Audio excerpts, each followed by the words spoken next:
मैं कहता हूं कि सरकार को लगता है कि 15 लोग ज्यादा हैं, तो बीच का रास्ता निकाल के 4-5 लोगों को अनुमति दे देते कि ठीक है चले जाइए। लगता है उनको, लग रहा है सरकार को लग रहा है कि आप लोग जाएंगे तो माहौल खराब हो जाएगा और भी ज्यादा। क्या कहेंगे आप?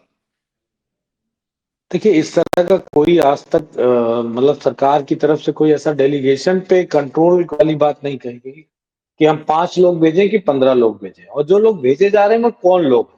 क्या वो जिम्मेदार लोग हैं कि नहीं? वो नेता प्रतिपक्ष विधानसभा, नेता प्रतिपक्ष विधान परिषद, हमारे पार्टी के प्रदेश अध्यक्ष और तमाम सारे सांसद, विधायक और पार्टी के जिम्मेदार जिलों के तमाम जिलाध्यक्ष, उन लोगों को जाने से क्या आपत्ति? कोई वो मुझे नहीं लगता है कि वो ऐसे लोग हैं जिनके जाने से कहीं कोई लॉ एंड ऑर्डर की समस्या हो जाए। समस्या इस बात की नजर आ रही है, जनता को भी समझ में आ रही, मीडिया को भी समझ में आ रही है, और शायद बीजेपी नहीं समझना चाह रही कि वहां की परिस्थितियां क्या थी। अब वहां मीडिया पहुंच रही है, लोगों के इंटरव्यूज आप देख रहे हैं, कैसे लोग अपना दुख दर्द बता रहे हैं कि कौन अ, अ, दोषी था उसमें, कौन दोषी नहीं था, किसको गोली मार दी गई, किसको चोट लग गई, किसके हाथ में गोली लग गई, कोई अस्पताल में भर्ती हो गया। तो ये सारी चीजें अब जनता के सामने आना शुरू हुई। तो मैं ये जानना चाहता हूँ, क्या सरकार ये कोई गलत काम किया है सरकार ने वहां पे जो वो नहीं बताना दिखाना चाहती है, या कुछ और बातें हैं जो जिस कारण से नहीं दिखाना चाहती? ये स्पष्ट तभी हो पाएगा जब वहां के पीड़ित परिवार के लोगों से मिला जाएगा, वहां के आम जनमानस से मिला जाएगा, वहां के जो लोकल रिपोर्टर हैं उनसे जब बात सुनी कही जाएगी, तभी कोई बात सामने आ पाएगी। और सरकार ने ये बड़ी होशियारी से ये दंगा कराया है, उसके पीछे कोई बहुत बड़ा रीजन और कोई बड़ी घटना नहीं थी। जो सर्वे जैसी चीज है, ये बहुत छोटी सी बात थी। ऐसे सर्वे कई बार, क्या ज्ञानवापी में सर्वे नहीं हुआ था क्या? वहां दंगा क्यों नहीं हुआ? ज्ञानवापी में तो कई बार सर्वे हुआ, कई बार नारेबाजी हुई, कई बार वहां पे लोग पूजा अर्चना किए, वहां तो दंगा नहीं हो गया। ठीक यहाँ भी दंगा ना होता, दंगा यहाँ कराया गया। और दंगा इसलिए कराया गया कि कराने वाले लोग भी मेरे ख्याल से 100% भाजपा के ही लोग थे। उन्होंने पत्थरबाजी की होगी, उन्होंने दंगा किया होगा, लोगों को भड़काने और उकसाने का काम किया होगा, जिससे कि दंगा भड़क जाए, और दंगा भड़क के योगी आदित्यनाथ की सत्ता पे जो खतरा मंडरा रहा है। ये बात मैं बड़ी जिम्मेदारी से कह रहा हूं, क्योंकि हम आप सभी को पता है कि दूरसंचार व्यवस्था के माध्यम से, या जितनी भी हमारे पास आज सोशल मीडिया के प्लेटफॉर्म है, न्यूज चैनल है, अखबार है, सबसे ये पता चल रहा है कि योगी आदित्यनाथ को बदलना चाहते हैं प्रधानमंत्री नरेंद्र मोदी, अमित शाह जी। अगर अब तक इस बात का कोई खंडन आ जाता, चाहे प्रधानमंत्री की तरफ से या ये अमित शाह की तरफ से, तब तो समझा जाता कि ये महत एक मतलब ये कहते कि नहीं कि कोई सिर्फ गैस हो सकता है, कोई एक आकलन हो सकता है, सत्यता नहीं। लेकिन इस तरह का कोई खंडन नहीं आया, बार बार ऐसी बातें सामने है। तो योगी आदित्यनाथ सिर्फ अपनी गद्दी को बचाने के लिए उत्तर प्रदेश में, चाहे वो मामला बहराइच का हो, चाहे वो मामला आपके संभल का हो, या उत्तर प्रदेश में और भी तमाम तरीके की बातें हो, ये सब चीजें सामने आ रही। मुझे आज ही एक खबर जो 2 दिन पहले पता चली थी, आज उस पे बड़ा, इनके एक विधायक है नंद किशोर गुर्जर, गाजियाबाद लोनी से विधायक है, उन्होंने एक पत्रकार को इंटरव्यू में बताया कि हजारों हजार गाय काटी गई हैं। उनका जो मांस मिला है, जो बरामद किया है नोएडा पुलिस ने, वो मांस 10,000 गायों। आप कल्पना कर सकते हैं, 10,000 गायों का। और नंद किशोर गुर्जर का कहना है कि जब हर मिनट पे गाय कट रही है, क्योंकि उनके जो शब्द है कि लाखों गाय काटी जा चुकी है। और उन्होंने तुलना जो की है, वो तुलना की है औरंगजेब के शासन में भी इतनी गाय नहीं कटी होंगी जितनी गाय योगी आदित्यनाथ के शासन में कटी। तो इस तरह की खबरों को दबाने के लिए, ऐसी खबरें लाइमलाइट में ना आ जाए, ऐसी खबरों से देश का माहौल ना बदल जाए, प्रदेश में लोग विरोध में ना खड़े हो जाए, इसलिए इस तरह के कृत्य लगातार योगी आदित्यनाथ की सरकार करा रही है। इसमें अब कोई शक नहीं रह गया है कि योगी आदित्यनाथ का इस दंगे में कोई हाथ नहीं है। योगी आदित्यनाथ, उनके पुलिस कमिश्नर, माफ करिएगा, लॉ एंड ऑर्डर जो उनके एडीजे हैं, अमिताभ यश और डीजीपी उत्तर प्रदेश, इन सब तीनों लोगों की सहमास से ही पूरा दंगा भड़काया गया। क्योंकि हमने सब देखा, वहां एक पक्ष और दो पक्ष नहीं थे, वहां एक पक्ष और पुलिस पक्ष था। इसलिए इसको पूर्ण रूप से वहां कोई दूसरे पक्ष को दंगा करने का या इस तरह की बात का कोई मतलब ही नहीं था। वहां सिर्फ और सिर्फ उत्तर प्रदेश की पुलिस ने उन लोगों को मार के पूरे उत्तर प्रदेश के मुद्दों को भटकाने का और योगी आदित्यनाथ के द्वारा मोदी जी को, अमित शाह को ये संदेश देने का कि मैं भी गोधरा करा सकता हूं, मैं भी गोधरे की तरह इस तरह की चीजें कराकर एक सशक्त नेता के रूप में दे सकता हूं। क्योंकि बीजेपी में एक अच्छा बड़ा नेता बनने के लिए दंगा करवाने वाला नेता होने की मोहर लगनी चाहिए। अगर बिल्कुल। नहीं, अगर तो आपको क्या लग रहा है मनोज जी कि भाई सरकार कुछ छुपा रही है? जैसा कि आपके नेता कह रहे हैं, अभी हरेंद्र मलिक का बयान हम सुना रहे थे, वो कह रहे हैं कमियां छुपाना चाह रही है, वहां किसी बाहरी लोगों को जाने नहीं दिया जा रहा है, लॉ एंड ऑर्डर की स्थिति बिगड़ सकती है, ऐसे तर्क दिए जा रहे हैं। आखिर असलियत क्या है? आपके पास भी तो इनपुट आए होंगे, आपकी पार्टी के पास भी तो इनपुट आए होंगे कि आखिर ऐसे क्या है कि आप लोगों को जाने नहीं दी जा रहा। आपके बड़े बड़े सांसद हैं, इकरा हसन है, हरेंद्र मलिक है, नदवी साहब है, बर्क साहब है, नहीं जाने दिया। रुचि वीरा, उनको रोक लिया गया। लखनऊ से लेकर दिल्ली तक हड़कंप मच गया। ऐसा क्या है जो नहीं जाने दिया जा रहा? देखिए वहां पे लोगों की हत्याएं की गई, हाँ, वो दंगा नहीं था। वो पत्थरबाजी जो की गई होगी, अगर उकसाने पे की गई, लोगों ने नारे लगवाए या लोगों को भ्रमित किया गया कि दूसरे वहां पे जो जामा मस्जिद है उसको इन लोगों ने दूसरे तरीके से देखना बताने का काम कर रहे हैं। तो वो सारी चीजें के जरिए जिस तरीके से दंगा भड़काने की बात की गई, दंगा कराने की बात की गई, पत्थरबाजी के बाद जो रिएक्शन पुलिस का हुआ है, वो रिएक्शन में बहुत मिस्ट्रीज है।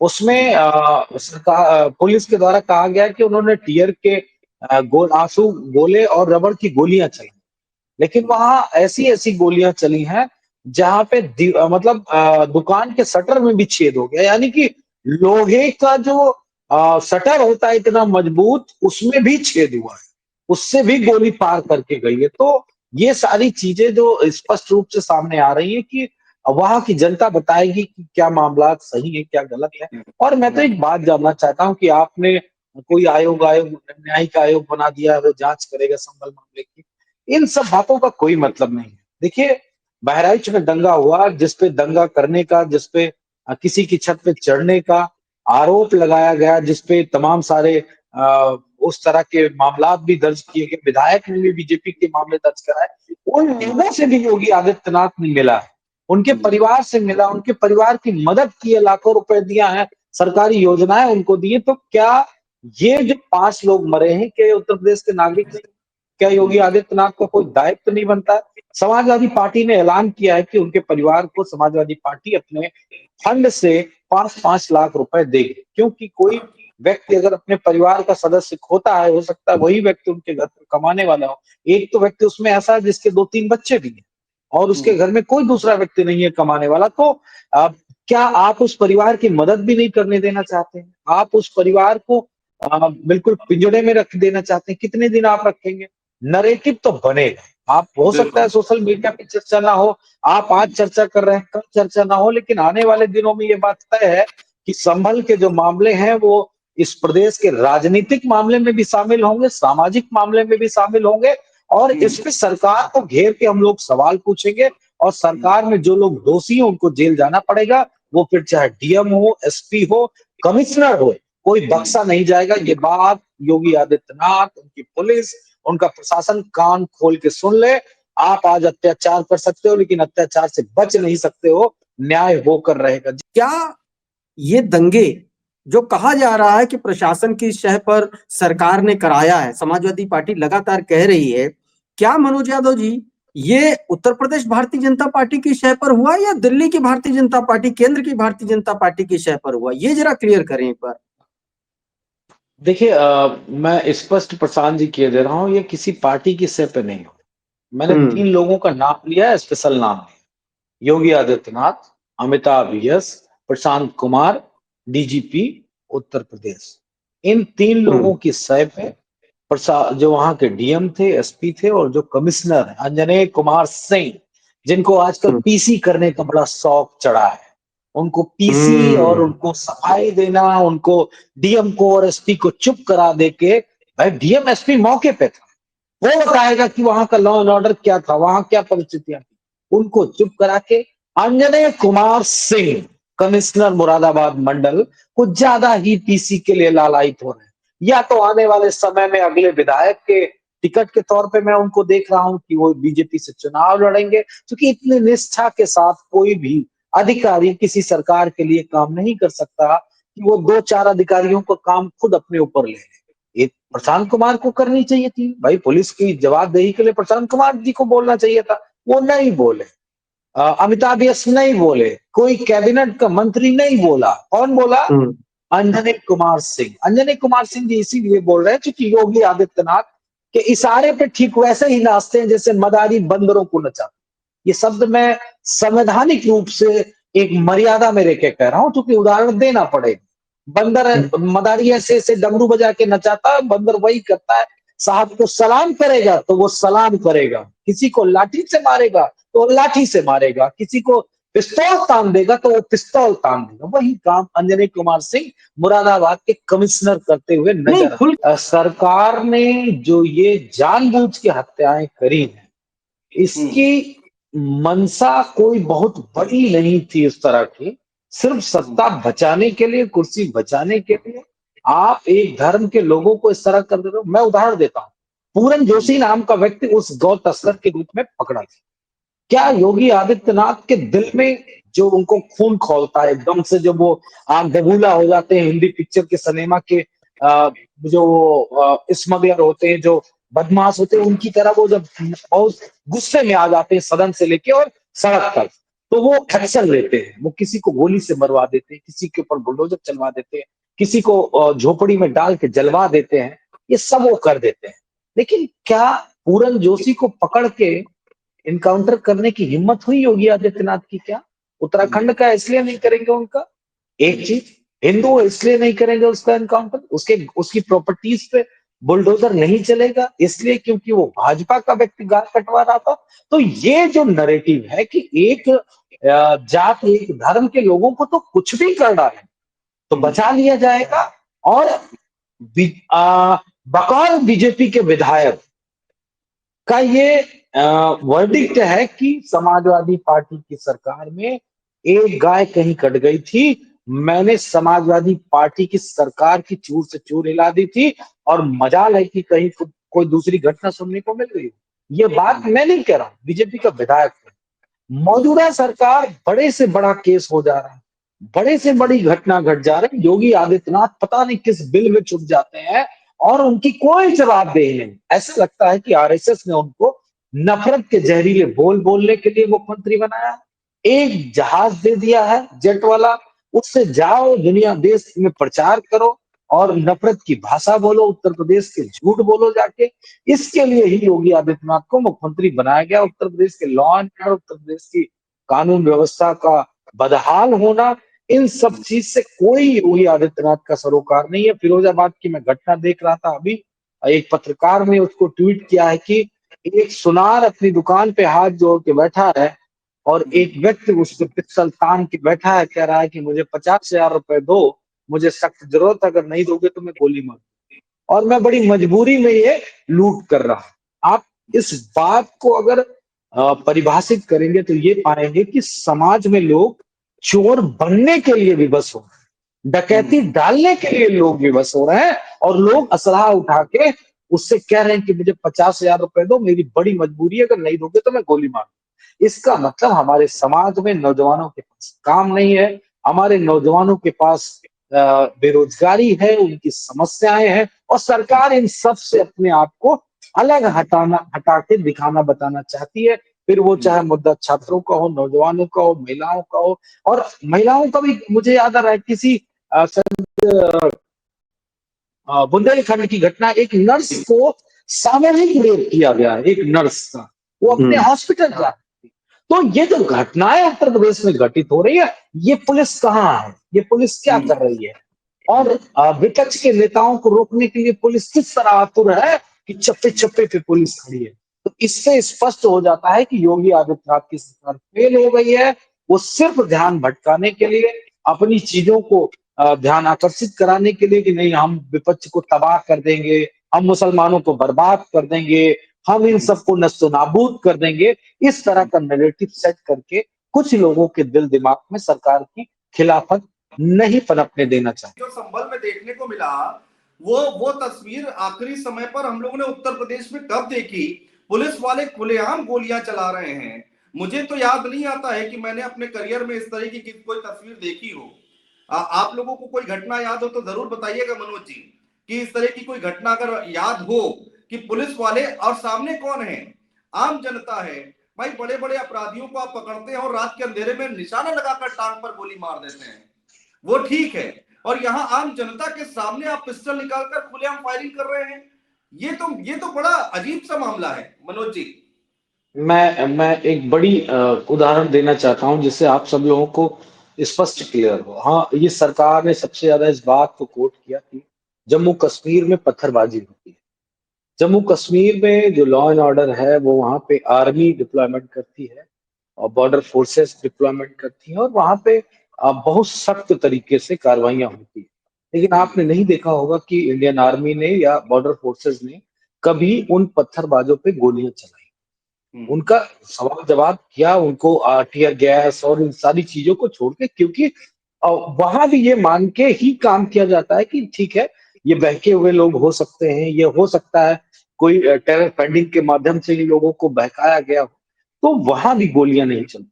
बॉर्डर पे भी लोगों को अपना विरोध करने का या उनका जो जिस तरीके से वहां सारे आतंकवादी संगठन उन लोगों को भ्रमित करके कुछ कराना चाहते हैं, देश में अराजकता फैलाना चाहते हैं, इस तरह की चीजें कराना चाहते हैं, वहां भी इस तरह ताबड़तोड़ गोलियां नहीं चलाई। लेकिन उत्तर प्रदेश में योगी आदित्यनाथ की सरकार की क्या मजबूरी अनुज जी थी, आज में पूरी ये परिस्थितियां बन गई कि उनको गोली चलाना पड़ा।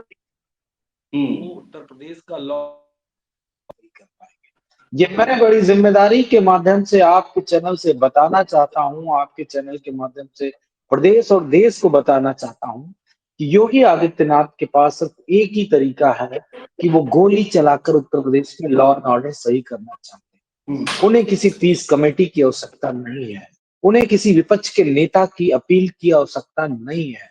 अब तक उत्तर प्रदेश के जितने भी मुख्यमंत्री हुए हैं उनमें सबसे ज्यादा इनकाउंटर, गोलियां मारने का, गोलियां लगड़ा ऑपरेशन चलाने का सबसे बड़ा अगर किसी के सर माथे ये जाता है श्रेय तो योगी आदित्यनाथ के सर ही जाता है।